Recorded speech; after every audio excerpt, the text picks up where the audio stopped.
today's lesson we'll be learning on how to use a microwave. Step 1. Open the door. Step 2. Choose your food. Step 3. Close the door.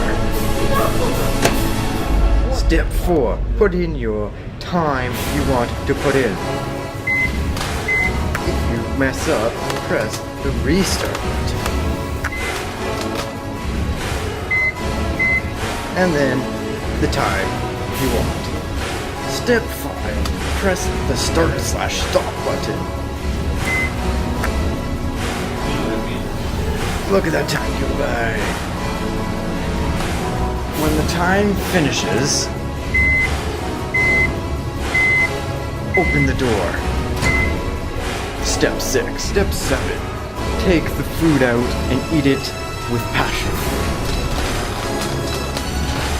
Step 8. Close the door. Now you're done.